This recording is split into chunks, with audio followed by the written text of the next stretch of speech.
किस तरीके का जातिवाद का बीज बच्चों के दिमाग में बोया जा रहा है। जब एक बच्चे की ऐसी निर्मम हत्या की जा सकती है जातीयता के आधार पर। आज जब हम लोग 21वीं सदी की बात करते हैं, पढ़ाई लिखाई की बात करते हैं, टेक्नोलॉजी यूनिवर्स में जाने की बात करते हैं, ऐसे में जब आज भी जात पात धर्म मजहब के आधार पर मतभेद होते हैं, भेदभाव होते हैं, छुआछूत होता है, तो भैया ये बातें विचलित करती हैं। नमस्कार, आप देख रहे हैं NBC 24 न्यूज़। मैं रत्नेश पांडे। चिराग पासवान लोजपा राज के राष्ट्रीय अध्यक्ष राजस्थान गए हुए थे और राजस्थान में जिस तरीके से एक दलित बच्चे को स्कूल में शिक्षक के द्वारा मटके से पानी पीने के एवज में उसे पीट कर उसकी हत्याएं कर दी गई थी, जिसके बाद चिराग पासवान लगातार ये सवाल खड़े कर रहे थे राजस्थान के गहलोत सरकार पर।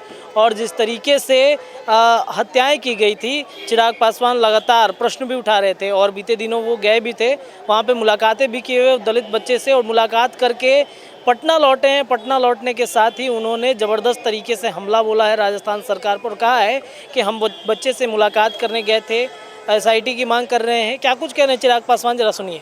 देखिए, जिस तरीके से एक बच्चे को उसकी पीट कर हत्या सिर्फ इसीलिए कर दी गई क्योंकि वो अनुसूचित जाति से आता था, दलित वर्ग से आता था। एक शिक्षक की ऐसी मानसिकता, मैंने वहाँ पर भी जालोर में भी प्रेस वार्ता के दौरान मैंने यही कहा था कि किस तरीके का जातिवाद का बीज बच्चों के दिमाग में बोया जा रहा है।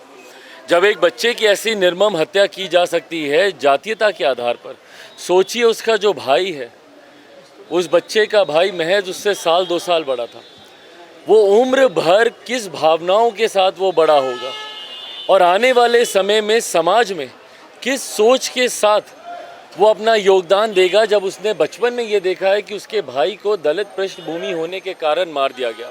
आज जब हम लोग 21वीं सदी की बात करते हैं, पढ़ाई लिखाई की बात करते हैं, टेक्नोलॉजी यूनिवर्स में जाने की बात करते हैं, ऐसे में जब आज भी जात पात धर्म मजहब के आधार पर मतभेद होते हैं, भेदभाव होते हैं, छुआछूत होता है, तो भैया ये बातें विचलित करती हैं। कैसे समाज का हम लोग निर्माण कर रहे हैं जहां आज भी इस तरीके के भेदभाव को बढ़ावा दिया जा रहा है। ऐसे में ज़रूरी है कि भैया तुरंत उसके ऊपर कार्रवाई हो, कड़ी से कड़ी सज़ा दोषियों को मिले। मैंने मांग की थी वहां पर कि एक SIT का गठन किया जाए और टाइम बाउंड उसकी जांच की जाए।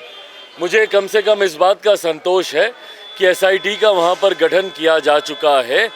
उम्मीद करता हूं कि जल्द से जल्द SIT अपनी रिपोर्ट सौंपे और जो भी दोषी हैं कड़ी से कड़ी कार्रवाई, कड़ी से कड़ी सज़ा उनको मिले।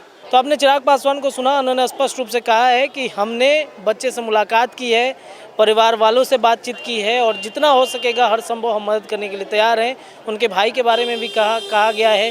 साथ ही साथ SIT की भी गठन की मांग की और कहा है कि शायद वहाँ पे SIT की गठन हो भी गई होगी और कार्रवाई निश्चित रूप से होनी चाहिए। साथ ही उन्होंने कहा कि दलित बच्चे को, दलित पर जिस तरीके से हत्याएं की जा रही हैं, दलित पर जिस तरीके से आरोप लग रहे हैं, वो कहीं ना कहीं गलत है।